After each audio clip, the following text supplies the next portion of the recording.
V by R ಅಂತ ಹೇಳ್ತೀವಿ. V by R ಇದು ಓಮ್ಸ್ ಲಾ ಸೂತ್ರ. ಓಮ್ಸ್ ಲಾ ಸೂತ್ರ I is equal to V by R. I is equal to V by R ಅಂತ ಹೇಳ್ತೀವಿ. ಅರ್ಥ ಆಯ್ತಲ್ಲ? ಅಂದರೆ ಇನ್ನೇನು ಹೇಳ್ತೀನಿ, Ohm's the state that in a closed circuit the current in a closed circuit the current is directly proportional to the voltage. ಅವ್ರು ಯಾರು ಕರೆ ಆಫ್ ಮಾಡಿ ರಿಮೂವ್ ಮಾಡ್ತೀವಿ ಅಂತ ಹೇಳ್ಬಿಡು. ಇಲ್ಲೇ ಮಾಡಿ ಕೇಳ್ಕೊಡ್ತೀನಿ. ರಿಮೂವ್ ಮಾಡಿಬಿಡೋದು. ಅಲ್ಲ ಇಲ್ಲೇ ಹೇಳು ಬದಲು ಮೈಕ್ ಆಫ್ ಮಾಡಿ ರಿಮೂವ್ ಮಾಡ್ತೀವಿ ಅಂತ ಹೇಳ್ಬಿಡು. ಮೈಕ್ ಆನ್ ಆಫ್ ಮಾಡ್ಕೋರಿ, ರಿಮೂವ್ ಮಾಡ್ತೀವಿ ನೋಡಿ. ಓಕೆನಾ? ಅರ್ಥ ಸರ್. ನೆಕ್ಸ್ಟ್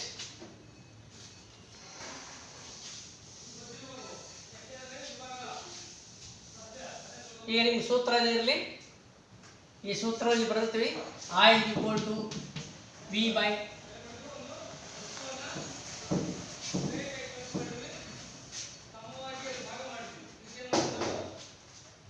ನಮ್ಮ ಓಮ್ಸ್ ಲಾ ಹೇಳ್ತೀವಿ I is equal to V by R. ಇದು ಒಂದು ಸೂತ್ರ. ಓಕೆನಾ? I is equal to V by R ಇದು ಒಂದು ಸೂತ್ರ. ಅಂದ್ರೆ ನಿಮಗೆ ವೋಲ್ಟೇಜ್ ರೆಸಿಸ್ಟೆನ್ಸ್ ಕೊಟ್ಟು ಕರೆಂಟ್ ಕಂಡಿಡಕೈತಾರಲ್ಲ ಅದು ಆಧಾರಿತ. ಓಕೆನಾ? ನೆಕ್ಸ್ಟ್ ಅಕಸ್ಮಾತ್ ನಿಮಗೆ ರೆಸಿಸ್ಟೆನ್ಸ್ ಕಂಡಿಡಕೈತಾರೆ ಅವಾಗ R is equal to V by I ಈ ಸೂತ್ರವನ್ನು ಉಪಯೋಗ ಮಾಡ್ತೀವಿ. ಓಕೆನಾ?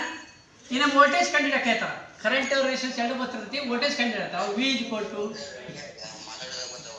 I into R. I into R. ಅರ್ಥಲ್ಲ? I is equal to V by R, R is equal to V by I, V is equal to I into R. ಇವು ಮೂರು ಸೂತ್ರಗಳ ಪ್ರಕಾರ ನೀವು current ಕಂಡಿಡಬೇಕಂದ್ರೆ ಈ ಸೂತ್ರ, ರೆಸಿಸ್ಟೆನ್ಸ್ ಕಂಡಿಡಬೇಕಂದ್ರೆ ಈ ಸೂತ್ರ, ವೋಲ್ಟೇಜ್ ಕಂಡಿಡಬೇಕಂದ್ರೆ ಈ ಸೂತ್ರ. ಈ ರೀತಿ ನೀವು ಮಾಡ್ತೀರಿ. ಇದರ ಯೂನಿಟ್ ಏನು ಬರ್ತೈತಿ? ಇಲ್ಲೇ ಫೈನಲ್ ಮಾಡಿದಾಗ ಆಂಪ್ಸ್ ಬರ್ತೈತಿ. ಇದರಲ್ಲಿ ಏನು ಬರ್ತೈತಿ? ಓಮ್ಸ್ ಬರ್ತೈತಿ. ಇದು ಓಮ್ಸ್ ಸಿಂಬಲ್, ಇದು ವೋಲ್ಟ್ಸ್ ಬರ್ತೈತಿ. I ಕ್ಯಾಲ್ಕುಲೇಟ್ ಮಾಡಿದಾಗ ಆಂಪ್ಸ್ ಅಂತ ಹಚ್ತೀರಿ, R ಕ್ಯಾಲ್ಕುಲೇಟ್ ಮಾಡಿದ್ರೆ ಓಮ್ಸ್ ಅಂತ ಹಚ್ತೀರಿ, V ಕ್ಯಾಲ್ಕುಲೇಟ್ ಮಾಡಿದ್ರೆ ವೋಲ್ಟ್ಸ್ ಅಂತ ಹಚ್ತೀರಿ. ಸೊ ಇದು ಓಮ್ಸ್ ಆದ ಸೂತ್ರಗಳು.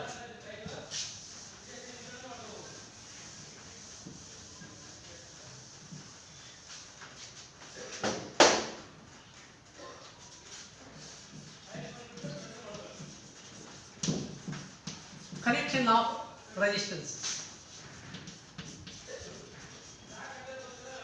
Connection of resistances. So resistance ಅನ್ನು ನಾವು ಎರಡು ರೀತಿಯಿಂದ ಕನೆಕ್ಟ್ ಮಾಡ್ತೀವಿ. ಒಂದನೇದು series ಕನೆಕ್ಷನ್, ಎರಡನೇದು ಪ್ಯಾರಲಲ್ ಕನೆಕ್ಷನ್. ನಾವು ರೆಸಿಸ್ಟೆನ್ಸ್ ಅನ್ನ ಎರಡು ರೀತಿ ಕನೆಕ್ಟ್ ಮಾಡ್ತೀವಿ. ಒಂದು ಸೀರೀಸ್ ಕನೆಕ್ಷನ್, ಇನ್ನೊಂದು ಪ್ಯಾರಲಲ್ ಕನೆಕ್ಷನ್. ಫಸ್ಟ್ ಈಗ ನಾವು ನೋಡೋಣ ಸೀರೀಸ್ ಕನೆಕ್ಷನ್.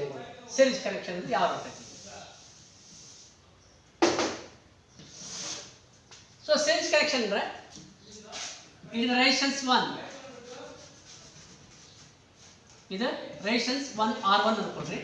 ಓಕೆ, ಇನ್ನೊಂದು resistance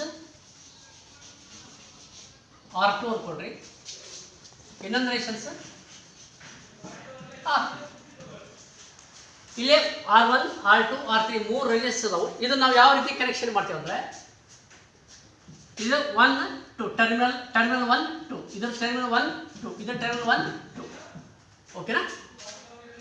the second terminal of the first resistance, ತೆಲುಗಲ್ಲಿ second terminal of the first resistance is connected to the first terminal of the second resistance. ಅಂದ್ರೆ ಇದನ್ನ ನಾವು ಹಿಂಗೆ ಕನೆಕ್ಟ್ ಮಾಡ್ತೀವಿ. ಅರ್ಥನ? ಅಂದ್ರೆ second terminal of the first resistance is connected to the second terminal of the first resistance is connected to the first terminal of the second resistance. ಅಂದ್ರೆ ಎರಡನೇ resistance.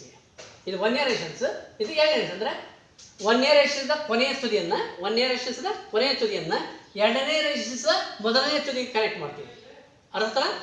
ಅದೇ ರೀತಿ ಇಲ್ಲಿ ಎರಡನೇ ರೆಸಿಸ್ಟೆನ್ಸ್ ಕೊನೆಯ ತುದಿಯನ್ನ ಮೂರನೇ ರೆಸಿಸ್ಟೆನ್ಸ್ ಒಂದನೇ ತುದಿಗೆ, ಅಂದ್ರೆ the second terminal of the second resistance is connected to the first terminal of the third resistance ಈ ರೀತಿ ಕನೆಕ್ಟ್. ಅದೇ ರೀತಿ ಮೂರ ಇರಬೇಕಂತಿಲ್ಲ, ಇಲ್ಲಿ ನೀವು 10 ರೆಸಿಸ್ಟೆನ್ಸ್ ಕೂಡ ಕನೆಕ್ಟ್ ಮಾಡ್ಕೋಬಹುದು, ಬೇಕಾದಷ್ಟು ಕನೆಕ್ಟ್ ಮಾಡ್ಕೋಬಹುದು. ಇಲ್ಲಿ ರೆಸಿಸ್ಟೆನ್ಸ್ ಒಂದ ಕನೆಕ್ಟ್ ಮಾಡೋ ಇದು ಮಿನಿಮಮ್ 2 ಅಂತ ಸೀರೀಸ್ ಅಂತ. 15 ಸೀರೀಸ್ ಅನ್ನಂಗಿಲ್ಲ, 15 ಸೀರೀಸ್ ಅನ್ನಂಗಿಲ್ಲ, ಮಿನಿಮಮ್ 2 ಇರಬೇಕು. ಮಿನಿಮಮ್ 2 ಇದ್ರೆ ಸೀರೀಸ್ ಅಂತೀವಿ. 2ಕ್ಕಿಂತ ಬೇಕಾದಷ್ಟು ಇಲ್ಲಿ ಮುಂದೆ 10 ಇರ್ಬೋದು, 100 ಇರ್ಬೋದು, 1000 ಇರ್ಬೋದು.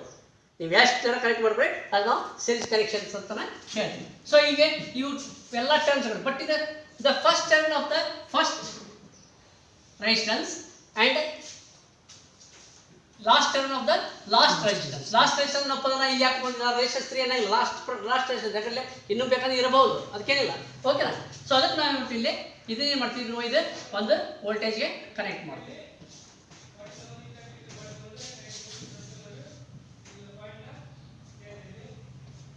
ಒಂದು ವೋಲ್ಟೇಜ್ ಸೋರ್ಸ್ಗೆ ಕನೆಕ್ಟ್ ಮಾಡ್ತೀವಿ. ಸೊ ಇದಕ್ಕೆ ನಾವು ಹೇಳ್ತೀವಿ, ಇದಕ್ಕೆ ಸಿರೀಸ್ ಕನೆಕ್ಷನ್ ಅಂತ ಹೇಳ್ತೀವಿ. ಸಿರೀಸ್ ಕನೆಕ್ಷನ್ ಅಥವಾ ಸಿರೀಸ್ ಸರ್ಕ್ಯೂಟು ಅಂತ ಹೇಳ್ತೀವಿ. ಸೊ ಇಲ್ಲಿ ಏನು ಇಂಪಾರ್ಟೆಂಟ್ ಅಂದರೆ, ಈ ರೀತಿ ಸಿರೀಸ್ ಮಾಡೋದಂದರೆ ಕರೆಂಟ್ ಏನು ಆಯ್ತಲ್ಲ, ಹೋಗ ಇಲ್ಲಿ ಕರೆಂಟ್ ಇಲ್ಲಿರ್ತಕ್ಕಂಥ ಕರೆಂಟ್ I1 ಅಂತೀವಿ, ಇಲ್ಲಿರ್ತಕ್ಕಂಥ I2 ಅಂತೀವಿ, ಇಲ್ಲಿರ್ತಕ್ಕಂಥ I3 ಅಂತೀವಿ. ಓಕೆನಾ? ಇಲ್ಲಿರ್ತಕ್ಕಂಥ ಕರೆಂಟ್ I1, ಇಲ್ಲಿರ್ತಕ್ಕಂಥ ಕರೆಂಟ್ I2, ಇಲ್ಲಿರ್ತಕ್ಕಂಥ ಕರೆಂಟ್ I3. ಇಲ್ಲಿರ್ತಕ್ಕಂಥ ವೋಲ್ಟೇಜ್ಗೆ V1, ಇಲ್ಲಿರ್ತಕ್ಕಂಥ ವೋಲ್ಟೇಜ್ಗೆ V2, ಇಲ್ಲಿರ್ತಕ್ಕಂಥ ವೋಲ್ಟೇಜ್ಗೆ V3. ಇಲ್ಲಿ ಕರೆಂಟ್, ಇಲ್ಲಿ ವೋಲ್ಟೇಜು, ಇಲ್ಲಿ ಕರೆಂಟ್, ಇಲ್ಲಿ ವೋಲ್ಟೇಜು, ಇಲ್ಲಿ ಕರೆಂಟ್, ಇಲ್ಲಿ ವೋಲ್ಟೇಜ್. ಇದು ಮೇನ್ ವೋಲ್ಟೇಜ್. ಇಲ್ಲಿ ಏನಂತಲ್ಲ, ಇದು V, ಇದಕ್ಕೆ ಅಂತ V ಅಂತೀವಿ, ಇದು V ಅಂತ ಹೇಳ್ತೀವಿ. ಓಕೆನಾ? ಅದೇ ರೀತಿ ಇಲ್ಲಿ ಕರೆಂಟ್ ಹೇಳ್ತೀವಿ, ಇಲ್ಲಿ ಮೇನ್, ಇಲ್ಲಿ ಕರೆಂಟ್ ಇಲ್ಲಿ ಅಂತ ಹೇಳ್ತದೆ, that is I, main I. ಇದು ಮೇನ್ I, ಇದು I1, I2, ಇದು I3 ಅಂದ್ಕೊಂಡು. ಓಕೆನಾ? ಸೊ ಈ ಸಿರೀಸ್ ಸರ್ಕ್ಯೂಟ್ ಒಳಗೆ, the current is same in all resistances. ಅಂದ್ರೆ ನೋಡ್ರಿ, ಕರೆಂಟ್ ಈಗ ಒಂದೇ ಪಾತ್ ಹೋಗಿದೆ, ಕರೆಂಟಿಗೆ ಒಂದೇ ಪಾತ್ ಹೋಗಿದೆ ಅಂದರೆ ಈ ಎಲ್ಲ ರೆಸಿಸ್ಟರ್ ಕರೆಂಟ್ ಏನಿರ್ತೈತಿ ಸೇಮ್ ಇರ್ತೈತಿ. ಅದಕ್ಕೆ ನಾವಾಗ I1, I2 ಅನ್ನೋ ಪದವನ್ನು ಯೂಸ್ ಮಾಡಂಗಿಲ್ಲ. ನಿಮ್ಗೆ ಸ್ಟಾರ್ಟಿಂಗಾಗಿ I1, I2 ಅಂತ ಹೇಳಿದೆ, ಬಟ್ ಆ್ಯಕ್ಚುಲಿ ಏನಂದ್ರೆ ಯಾಕೆ ಅದು I1, I2 ಅಂತ ಯಾಕೆ ಹೇಳಿದ್ರೆ ನಿಮ್ಮ ಅಂಡರ್ಸ್ಟ್ಯಾಂಡಿಂಗ್ ಆಗುತ್ತೆ I1, I2 ಅಂತ ಹೇಳಿದೆ. ಆದರೆ ಇಲ್ಲಿ ಕರೆಂಟ್ ಏನಿರ್ತೈತಿ ಅವಾಗ ಇಡೀ ಸಿರೀಸ್ ಸರ್ಕ್ಯೂಟ್ ಒಳಗೆ ಕರೆಂಟ್ ಸೇಮ್ ಇರ್ತೈತಿ. ಸಪೋಸ್ ಇಲ್ಲಿ 5 ಆಂಪ್ಸ್ ಕರೆಂಟ್ ಇರ್ತಂದ್ರೆ, 5 ಆಂಪ್ಸ್ ಕರೆಂಟ್ ಇರ್ತಂದ್ರೆ ಇಲ್ಲಿ ಈ ಸರ್ಕ್ಯೂಟ್ ಒಳಗೆ ಟೋಟಲಿ ಎಲ್ಲ ಕಡೆ 8 ಬಟನ್ ಎಷ್ಟು ಇರ್ತೈತಿ, 5 ಆಂಪ್ಸ್ ಇರ್ತೈತಿ. ಸಪೋಸ್ 3 ಆಂಪ್ಸ್ ಇರ್ತಂದ್ರೆ ಎಲ್ಲದರೊಳಗೆ ಇರ್ತೈತಿ 3 ಆಂಪ್ಸ್ ಇರ್ತೈತಿ. ಅರ್ಥ? But voltage is not same. Voltage same ಇರಲ್ಲ. ಇಲ್ಲಿ ವೋಲ್ಟೇಜ್ ಬೇರೆ ಇರ್ತೈತಿ, ಇಲ್ಲಿ ವೋಲ್ಟೇಜ್ ಬೇರೆ ಇರ್ತೈತಿ, ಇಲ್ಲಿ ವೋಲ್ಟೇಜ್ ಬರ್ತೈತಿ. ಹೆಂಗೆ ಬೇರೆ ಇರ್ತೈತಿ ಅಂದ್ರೆ, ಈ ರೆಸಿಸ್ಟೆನ್ಸ್ ಇದ್ರ ಮ್ಯಾಗ ಇಲ್ಲಿ ವೋಲ್ಟೇಜ್ ಡಿಪೆಂಡೆಂಟ್ ಆಗಿರ್ತೈತಿ. ಇಲ್ಲಿ ರೆಸಿಸ್ಟೆನ್ಸ್ ಮ್ಯಾಗ ಇಲ್ಲಿ ವೋಲ್ಟೇಜ್ ಡಿಪೆಂಡ್ ಆಗಿರ್ತೈತಿ, ಇಲ್ಲಿ ರೆಸಿಸ್ಟೆನ್ಸ್ ಮ್ಯಾಗ ಇಲ್ಲಿ ವೋಲ್ಟೇಜ್ ಡಿಪೆಂಡ್ ಆಗಿರ್ತೈತಿ, ಇಲ್ಲಿ ರೆಸಿಸ್ಟೆನ್ಸ್ ಮ್ಯಾಗ ಇಲ್ಲಿ ವೋಲ್ಟೇಜ್ ಡಿಪೆಂಡ್ ಆಗಿರ್ತೈತಿ. ಸಪೋಸ್ 3 ರೆಸಿಸ್ಟೆನ್ಸ್ ವ್ಯಾಲ್ಯೂ 10 ಓಮ್ ಇತ್ತಂದ್ರೆ, ಈಗ 3 ರೆಸಿಸ್ಟೆನ್ಸ್ ವ್ಯಾಲ್ಯೂ 10 ಓಮ್ ಇತ್ತಂದ್ರೆ ಅವಾಗ 3 ವೋಲ್ಟೇಜ್ ಇರ್ತೈತಿ ಸೇಮ್ ಇರ್ತೈತಿ, ಚೇಂಜ್ ಆಗಿಲ್ಲ. ಅವಾಗ ಇರ್ತೈತಿ ಸೇಮ್ ಇರ್ತೈತಿ. ಇಲ್ಲಿ ಎಷ್ಟು ವೋಲ್ಟ್ ತೋರಿಸ್ತೀವಿ ಅಷ್ಟೇ ವೋಲ್ಟ್ ಇಲ್ಲಿ ತೋರಿಸ್ತೀವಿ, ಅಷ್ಟೇ ವೋಲ್ಟ್ ಇಲ್ಲಿ ತೋರಿಸ್ತೀವಿ. ಸಪೋಸ್ ಇದು 10 ಓಮ್ ಐತಿ, ಇದು 100 ಓಮ್ ಐತಿ, ಇದು 50 ಓಮ್ ಐತಿ. ಸೊ ಅವಾಗ ಏನಿರ್ತದೆ, ನಿಮ್ಮ ವೋಲ್ಟೇಜ್ ಇಲ್ಲಿ ಬೇರೆ ತೋರಿಸ್ತೈತಿ, ಇಲ್ಲಿ ಬೇರೆ ತೋರಿಸ್ತೈತಿ, ಇಲ್ಲಿ ಬೇರೆ ತೋರಿಸ್ತೈತಿ. ಅರ್ಥ ಆಯ್ತಲ್ಲ? ಕೇಳ್ತಾ? ಸೊ ಈಗ ಏನಂದ್ರೆ, ಇಲ್ಲಿ ವೋಲ್ಟೇಜ್ ಬೇರೆ, ಇಲ್ಲಿ ವೋಲ್ಟೇಜ್ ಬೇರೆ, ಇಲ್ಲಿ ವೋಲ್ಟೇಜ್ ಬೇರೆ. ಅಂದರೆ V1, V2, V3. ಸೊ ನಾವೇನು ಮಾಡ್ತಾರೆ, ಈ ಅಪ್ಲೈಡ್ ವೋಲ್ಟೇಜ್ ಮೇನ್ ಐತಲ್ಲ V ಇಸ್ ಈಕ್ವಲ್ ಟು, ಅಂದರೆ ಈ applied voltage equal to V1 plus V2 plus V3. ಅಂದರೆ ಈ ವೋಲ್ಟೇಜು ಪ್ಲಸ್ ಈ ವೋಲ್ಟೇಜು ಪ್ಲಸ್ ಈ ವೋಲ್ಟೇಜ್, ಈ 3 ವೋಲ್ಟೇಜ್ ನೀವು ಕೂಡಿಸಿದಾಗ ಇದಕ್ಕೆ ಸಮ ಇರ್ತದೆ ಯಾವಾಗ ಸರ್ಕ್ಯೂಟ್. ಅರ್ಥ ಆಯ್ತಲ್ಲ? ಈ ವೋಲ್ಟೇಜು, ಈ ವೋಲ್ಟೇಜು, ಈ ವೋಲ್ಟೇಜ್, ಈ ಮೂರನ್ನು V1 plus V2 plus V3 ಮೂರು ಮಾಡಿದಾಗ ನಮಗೆ ಐತಿ V ಬರ್ತೈತಿ. ಅಂದರೆ V is equal to V1 plus V2 plus V3 ಅಂತ ನಾವು ಹೇಳ್ತೀವಿ. ಓಕೆನಾ? ನಿಮ್ಮಾಗ ಸೂತ್ರ ಇದ್ವಿ, V is equal to I into R ಅಂತ ಹೇಳಿ, ಅಂದರೆ I into R, V is equal to I into R. ಅದೇ ರೀತಿ ಇಲ್ಲಿ V1 ಇಸ್ ಈಕ್ವಲ್ ಟು ಏನಾಗ್ತೈತಿ ಅಂದರೆ I into R1 plus I into R2 plus I into R3. ಅಂದರೆ ನಾವು ವಿ ಇದ್ದಲೇ I ಇಂಟು R, ವಿ ಸೂತ್ರ ನೀವು ಹೇಳಾಗಲೇ V is equal to I into R ಅಂತ ಸೂತ್ರ ಇದೆ. ಹೌದಾ? ಇಲ್ಲಿ ವಿ ಇದ್ದೈತಲ್ಲ V1 ಇದ್ದಲ್ಲಿ ಐತಿ I ಇಂಟು ಇಲ್ಲಿ R ಇದ್ದಲ್ಲಿ R1 ಅಷ್ಟೇ. ಅದೇ ರೀತಿ V2 ಇದ್ದಲ್ಲಿ I ಇಂಟು R2 ಇಲ್ಲಿ I ಸೇಮ್ ಕರೆಂಟ್ ಸೇಮ್ ಇರೋದ ಇಲ್ಲಿ I ಅಷ್ಟು ಹಚ್ತೀವಿ ಈ ರೀತಿ ಮಾಡ್ತೀವಿ. ಓಕೆ, ಸೊ ಇಲ್ಲಿ ಮಾಡ್ತೀವಿ. ಈಗ ನಾವೇನು ಮಾಡ್ತಿದ್ರೆ ಇಲ್ಲಿ I ಕಾಮನ್ ಹೊರಗಡೆ ತೆಗಿತೀವಿ. I ಕಾಮನ್ ಹೊರಗಡೆ ತೆಗಿತೀವಿ. ಒಳಗಡೆ ಏನು ಉಳಿತೈತಿ R1 plus R2 plus R3 ಈ ರೀತಿ ಉಳಿತೈತಿ. ಓಕೆ, ಇನ್ನು ರೇಷನ್ ಜಾಸ್ತಿ ಇದ್ರೆ ಪ್ಲಸ್ R4 ಪ್ಲಸ್ R5 ಇರ್ಬೋದು ಮುಂದೆ. ಬಟ್ ಸದ್ಯ ನಮ್ಮ ಸರ್ಕ್ಯೂಟ್ನಾಗ ಎಷ್ಟೈತಿ ಅಷ್ಟು ನಿಮ್ಗೆ ಹೇಳಕತ್ತೀನಿ. ಓಕೆ, ದ್ಯಾಟ್ಸ್ ಇಕ್ವಲ್ ಟು ಈ I into R R1 plus R2 plus R3 ಈ I ಅನ್ನ ಈ ಕಡೆ ತೊಗೊಂಡ್ಬರ್ತೇವೆ. ಈ I ಅನ್ನ ಈ ಕಡೆ ತೊಗೊಂಬಂದಾಗ ಅದು ಇಲ್ಲೇ ಬಾಕರ್ ಕೆಳಗೆ ಬರ್ತದೆ. ಓಕೆನಾ? ಸೊ ಈಗ ಈ I ಕ್ಯಾನ್ಸಲ್ ಆಯ್ತು. ರಿಮೈನಿಂಗ್ ಏನು ಮಾಡ್ತು R is equal to R1 plus R2 plus R3 ಅಂದರೆ ಈ R ಅಂದ್ರೆ ಏನು? ಇಡೀ ಟೋಟಲ್ ಈ ಸರ್ಕ್ಯೂಟ್ ಟೋಟಲ್ ರೆಸಿಸ್ಟೆನ್ಸ್, ಈ ಸರ್ಕ್ಯೂಟ್ದ total resistance R. Total resistance R. So the total resistance of this whole circuit is equal to that is R1 ಇಲ್ಲಿದು plus R2 ಇಲ್ಲಿದು plus R3 ಇಲ್ಲಿದು ಅಂದ್ರೆ R1 plus R2 R3 ಅಂದ್ರೆ ಇಡೀ circuit ನಮಗೆ ಏನಿದೆ resistance R1 plus R2 plus R3. This is important things. ಅರ್ಥ ಆಯ್ತಲ್ಲ?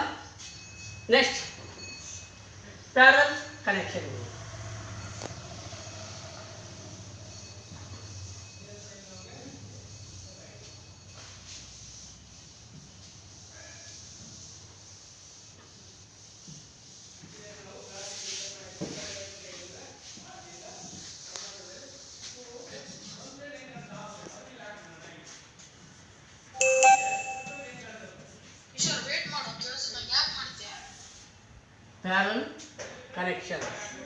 ಪ್ಯಾರಲ್ ಕನೆಕ್ಷನ್ ಅಂತ ಹೇಳ್ತೀವಿ. ಪ್ಯಾರಲ್ ಕನೆಕ್ಷನ್ ಅಂದಾಗ ಸಪೋಸ್ ನೋಡಿ ಇಲ್ಲೊಂದು ರೆಸಿಸ್ಟೆನ್ಸ್ ಐತಿ, 1 2 ಟರ್ಮಿನಲ್ R1 ಅನ್ಕೊಳ್ರಿ, 1 2 R2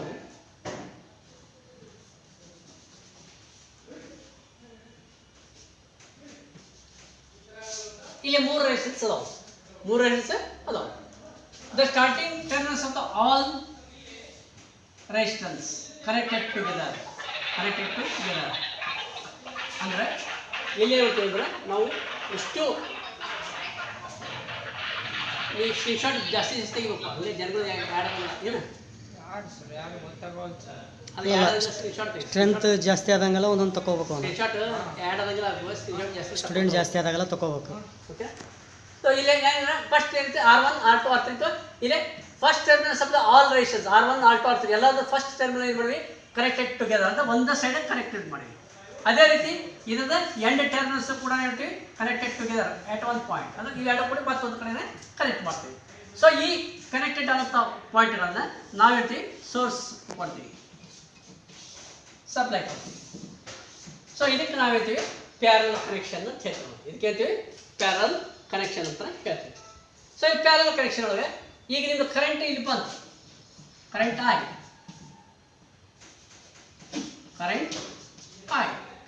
ಬಂತು. ಇಲ್ಲಿ ಬಂದ ಕರೆಂಟ್ ಏನಾಗ್ತೈತೆ ಅಂದ್ರೆ 3 ಕಡೆ ಡಿವೈಡ್ ಆಗ್ತೈತಿ. ಹಿಂಗೊಂದು ಹೋಗ್ತೈತಿ, ಹಿಂಗೊಂದು ಹೋಗ್ತೈತಿ, ಹಿಂಗೆ ಹೋಗ್ತೈತಿ. ಅವಾಗ ಇದಕ್ಕೆ I1 I2 ಆ್ಯಂಡ್ ಇದೆ I3 ಇಲ್ಲೊಂದು ಕರೆಂಟ್ ಇಲ್ಲಿ ನೀವು ಇಲ್ಲಿ ಅಮೀಟರ್ ಹಾಕ್ಬೋದು. ಇಲ್ಲೊಂದು ಅಮೀಟರು, ಇಲ್ಲೊಂದು ಅಮೀಟರು, ಇಲ್ಲಿ ಒಂದು ಅಮೀಟರ್. I1 I2 I3 3 ರೀತಿಯಿಂದ ಕರೆಂಟ್ ಇಲ್ಲೇ ಹೋಗ್ತೈತಿ. ಆಮೇಲೆ ಇಲ್ಲಿ ನೀವು ವೋಲ್ಟೇಜ್ ಹಾಕ್ತಾರೆ, volt meter V1 V2 V3 ಇಲ್ಲಿ ಮಟ್ಟ ಹೋಗ್ತೈತಿ. ಲೇ ಸಾಕು ನಮ್ಮ ನೀವು ಮಾತಾಡೋದು ಕೇಳ್ತೈತೆ ತಮಗಿಲ್ಲ, ನಾವು ಮಾತಾಡೋದು ನಿಮ್ಗೆ ಕೇಳಂಗಿಲ್ಲ. ರಿಮೂವ್ ಮಾಡ್ತೀವಿ ನೋಡಿ. ಆಮ್ಯಾಗ ಸಂಪೂರ್ಣ ಮಾಧ್ಯಮ ಮಾತಾಡೋದು ಬಂದ್ ಮಾಡ ಫಸ್ಟ್.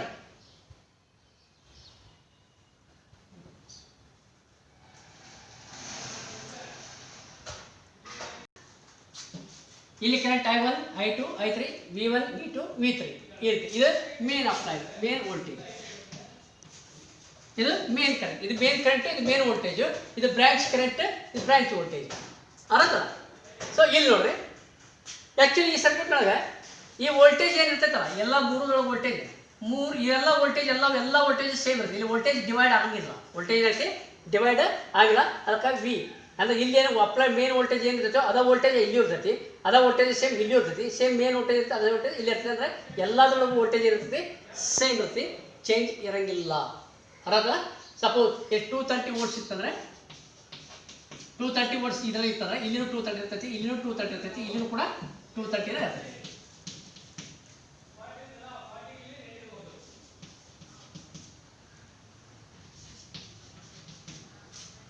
ಅರ್ಥಲ್ಲ ಎಲ್ಲರ ವೋಲ್ಟೇಜ್ ಸೇರಿದೆ. ಬಟ್ ಕರೆಂಟ್ ಏನಿರ್ತೈತಿ ಇಲ್ಲಿ ಡಿಫ್ರೆಂಟ್ ಆಗ್ತದೆ. ಕರೆಂಟ್ ಏನಾಗ್ತೈತಿ ಇಲ್ಲಿ ಡಿಫ್ರೆಂಟ್ ಚೇಂಜಸ್ ಆಗ್ತದೆ. ಇಲ್ಲಿ ಕರೆಂಟ್ ಬೇರೆ ಇರ್ತೈತಿ, ಇಲ್ಲಿ ಕರೆಂಟ್ ಬೇರೆ ಇರ್ತೈತಿ, ಇಲ್ಲಿ ಕರೆಂಟ್ ಬೇರೆ ಇರ್ತೈತಿ. ಸೊ ಕರೆಂಟ್ ಏನಿರ್ತೈತೆ ಅಂದರೆ ಇಲ್ಲಿ ರೆಸಿಸ್ಟೆನ್ಸ್ ಎಷ್ಟು ಇರ್ತೈತಿ ಅದ್ರ ಮ್ಯಾಗ ಇಲ್ಲಿ ಕರೆಂಟ್ ಇರ್ತೈತಿ. ಇಲ್ಲಿ ರೆಸಿಸ್ಟೆನ್ಸ್ ಕಡಿಮೆ ಇತ್ತಂದ್ರೆ ಕರೆಂಟ್ ಜಾಸ್ತಿ ಇರ್ತೈತಿ, ರೆಸಿಸ್ಟೆನ್ಸ್ ಕಡಿಮೆ ಇತ್ತಂದ್ರೆ ಕರೆಂಟ್ ಜಾಸ್ತಿ ಇರ್ತೈತಿ, ರೆಸಿಸ್ಟೆನ್ಸ್ ಜಾಸ್ತಿ ಇತ್ತಂದ್ರೆ ಕರೆಂಟ್ ಕಡಿಮೆ ಇರ್ತೈತಿ. ಎಲ್ಲದರೊಳಗೂ ಅದೇ ಇರ್ತೈತಿ depending upon the resistance value. ಆಗಲೇ ಹೆಂಗೆ ಸೀರೀಸ್ನೊಳಗೆ ವೋಲ್ಟೇಜ್ ರೆಸಿಸ್ಟೆನ್ಸ್ ಮೇಲೆ ಡಿಪೆಂಡ್ ಆಯಿತು, ಈ ಪ್ಯಾರಲ್ ಒಳಗೆ ಕರೆಂಟ್ ರೆಸಿಸ್ಟೆನ್ಸ್ ಮೇಲೆ ಡಿಪೆಂಡೆಂಟ್ ಆಗಿರ್ತೈತಿ. ಸೊ ಇಲ್ಲಿ ನಾವೈತಿ ಇಲ್ಲಿ I = ಇಲ್ಲಿ ವೋಲ್ಟೇಜ್ ಸೇಮ್ ಇದ್ದಾಗ ಅದ್ರ ಬಗ್ಗೆ ನಾವು ಇದು ಮಾಡೋಂಗಿಲ್ಲ. ಈಗ ನಮ್ಮ ಕರೆಂಟ್ ಬಗ್ಗೆ ಅಷ್ಟು ನಾವು ಯೋಚನೆ ಮಾಡ್ತೀವಿ. ಓಕೆನಾ? ಕರೆಂಟ್ I =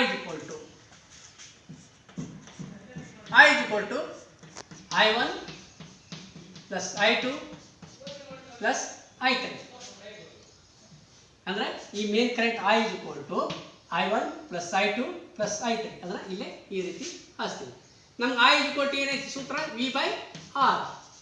ಓಮ್ಸ್ನ ಪ್ರಕಾರ I = V/R ಇರ್ತಿ. ಅದಕ್ಕೆ V/R = ಇಲ್ಲಿ I1 ಅಂದ್ರೆ V/R1 + V/R2 + V/R3 ಈ ರೀತಿ ನಾವು ಮಾಡ್ತೀವಿ. ಹಾಗಾದ್ರೆ ಹೆಂಗೆ V = V1 + V2 + V3 ತೊಗೊಂಡ್ರು ಇಲ್ಲಿ ಇದರೊಳಗೆ I1 + I2 + I3 ತೊಗೊಳ್ತೀವಿ. ಅಲ್ಲಿ I ಸೂತ್ರ I ಅಂದ್ರೆ V/R ಐತಿ. ಅದಕ್ಕೆ I = V/R ಅಂದರೆ ಇದು ಮೇನ್ ಕರೆಂಟ್ಗೆ ಮೇನ್ ವೋಲ್ಟೇಜ್ ಮೇನ್ ರೆಸಿಸ್ಟೆನ್ಸ್. ಅದೇ ರೀತಿ ಇಲ್ಲಿ I1 ಅಂದ್ರೆ ಇಲ್ಲಿದ್ದದ. ಸೊ ಇಲ್ಲಿದ್ದದ V / ವೋಲ್ಟೇಜ್ V/R1 ಈ resistance, then V/R2, then V/R3 ಈ ರೀತಿ ನಾವು ಸೂತ್ರವನ್ನು ಹಾಕೊಳ್ತೀವಿ. ಸೊ ದೆನ್ V/R = ನಾವು V ಅನ್ನು ಕಾಮನ್ ಹೊರಗಡೆ ತೆಗಿತೀವಿ. ಒಳಗಡೆ ಏನು ಉಳಿತಿದೆ ಅಂದ್ರೆ 1/R1 + 1/R2 + 1/R3 ಈ ರೀತಿ ನಮಗೆ ಉಳಿತಿದೆ ಅರ್ಥ. ಸೊ ಈಗ ನಾವು ಏನು ಮಾಡ್ತೀವಿ ಅಂದರೆ ಈ V ಅನ್ನು ಈ ಕಡೆ ತರ್ತೀವಿ. ಅಂದರೆ V/R × V = ಉಳಿತಿದೆ 1/R1 + 1/R2 + 1/R3 ಈ ರೀತಿ ಉಳಿತದೆ. ಸೊ ಈ V ಮತ್ತು ಈ V ಕ್ಯಾನ್ಸಲ್ ಆಯ್ತು. ನಮ್ಮ ರಿಮೈನಿಂಗ್ ಏನು ಉಳಿತಿದೆ ಅಂದರೆ 1/R = 1/R1 + 1/R2 + 1/R3. So this is the parallel circuit ಸೂತ್ರ. ಈ 1/R ಈ R ಅಂದ್ರೆ ಏನಂತಂದ್ರೆ total resistance of this whole circuit. Resistance of whole circuit that is R. ಅಂದರೆ ಇಡೀ ಟೋಟಲ್ ಸರ್ಕ್ಯೂಟ್ ರೆಸಿಸ್ಟೆನ್ಸ್ R = ಐತಿ 1/R1 + 1/R2 + 1/R3 ಅರ್ಥ. ಆಗ ಇದೊಂದು ಸೂತ್ರ, ಇದು ಎರಡು ಸೂತ್ರ. ಇದರ ಮೇಲೆ ನಿಮಗೆ ಐತಿ ಪ್ರಾಬ್ಲಮ್ಸ್ಗಳನ್ನು ಕೇಳ್ತಿರ್ತಾರೆ. ಅರ್ಥ ಆಯ್ತಾ?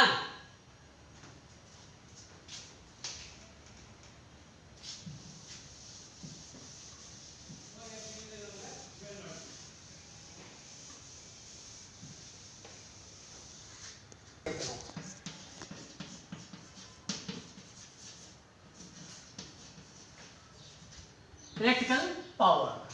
ಪವರ್ ಅಂದ್ರೆ rate of work. Rate of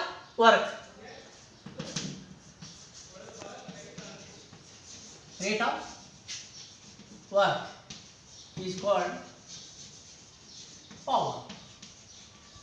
ಅದನ್ನು ನಾವು electrical ಪವರ್ ಅಂತ ಹೇಳ್ತೀವಿ. Electrical power P = V × I. Electrical power ಸೂತ್ರ ಇದೆ V = P = V × I. ಇದು ಒಂದು ಸೂತ್ರ. ಓಕೆನಾ? ಈಗ ಇನ್ನೊಂದು ಏನು ಮಾಡ್ತೀವಿ ಅಂದರೆ P = V × I ಹಾಕ್ತೀವಿ. ಓಕೆನಾ? ಸೊ ನಮ್ಗೆ V ಅಂದ್ರೆ ಏನೈತಿ I × R ಅಂತ. V = ಏನೈತಿ ಇನ್ನೊಂದು ಸೂತ್ರ I × R ಐತಿ. I × R × I ಅಂದ್ರೆ ಇದ್ರದ್ದು ಏನೈತಲ್ಲ ಈ ಟರ್ಮ್ ಏನೈತಲ್ಲ ಈ term. So that is V = I × R ಈ ಫಾರ್ಮುಲಾ. ಇದ್ರ ವಿ ಇದ್ದಲೇ I × R ಆಗ್ತದೆ ಈ ಫಾರ್ಮುಲಾ. ಯಾಕಂದ್ರೆ ಓಮ್ಸ್ ಲಾ ಫಾರ್ಮುಲಾ. ಓಕೆನಾ? ಈ ರೀತಿ ಆಗ್ತದೆ. ಸೊ ಇಲ್ಲಿ ಏನಾಗ್ತೈತಿ I × I ಏನೈತಿ I² ಆಗುತ್ತೆ. ಅಂದರೆ P = I² R ಇದೊಂದು ಸೂತ್ರ. P = I² R ಇದನ್ನ ಹಾಕ್ತೀವಿ P = I² R ಈ ರೀತಿ ಮತ್ತೊಂದು ಸೂತ್ರವನ್ನು ಹಾಕ್ತೀವಿ. ಓಕೆನಾ? ನೋಡಿ ನಮ್ಗೆ ಇನ್ನೊಂದು P = V × I ಇಲ್ಲಿ ಮೇಲ್ ಸೂತ್ರ. P = V × I ಅಂದ್ರೆ ಏನೈತಿ V/R ಐತಿ ಮತ್ತೊಂದು ಸೂತ್ರ. I = ಏನೈತಿ V/R ಐತಿ. V × V/R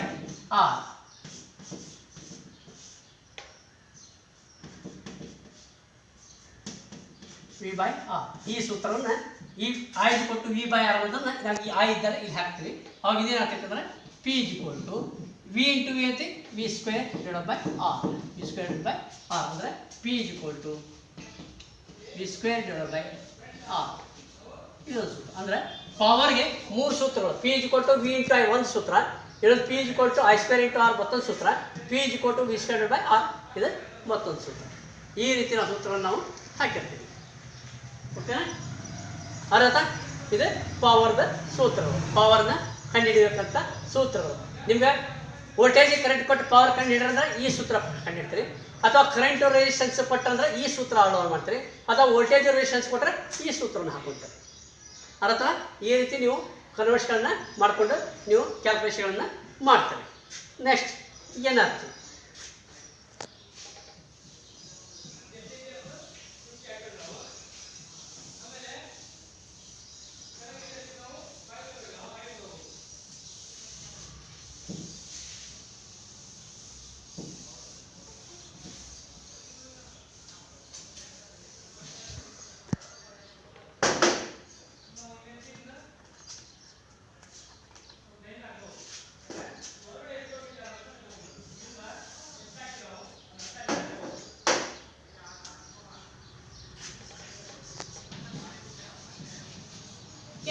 ಎನರ್ಜಿ ಅಂದರೆ capacity to the work.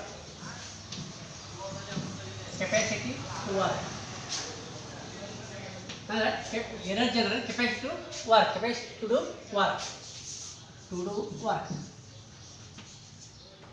Capacity to work ಅಂದರೆ ನಾವು ಎಷ್ಟು ಕೆಲಸ ಮಾಡೋಕೆ ನಮ್ಗೆ ಎಷ್ಟು ಕೆಪಾಸಿಟಿ ಇರ್ತಿತ್ತಲ್ಲ ಅದನ್ನು ಕೆಪಾಸಿಟಿ ಟು ವರ್ಕ್ ಅಂತ ಹೇಳ್ತೀವಿ. ಇಲ್ಲಿ ಎನರ್ಜಿ = ನಿಮ್ಗೆ ಆಗಲೇ ಹೇಳಿದೆ ಪವರ್ಸ್ ಅಂತ ಯೂನಿಟ್ ವ್ಯಾಟ್ಸ್. ಪವರ್ ಯೂನಿಟ್ಸ್ ಬೇರೆ, ಪವರ್ ಯೂನಿಟ್ ವ್ಯಾಟ್ಸ್. ಅಲ್ಲ ನಿಮ್ಗೆ ಹೇಳಿರ್ತಾರೆ ಅದು ಮರೆತೆ ನೋಡಲಿ. Power unit watt, kilowatt,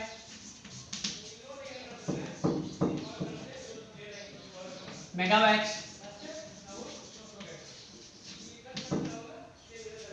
kilowatt, watt, kilowatt, megawatt ಇದು ವ್ಯಾಟ್ಸ್ ಐತಿ.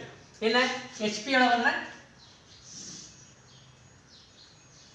735.5 HP ಅಂದರೆ 1 ಕಿಲೋವ್ಯಾಟ್ = 735.5 ಸಾರಿ 1 HP = 1 HP. ಒಂದು ಹಾರ್ಸ್ ಪವರ್ =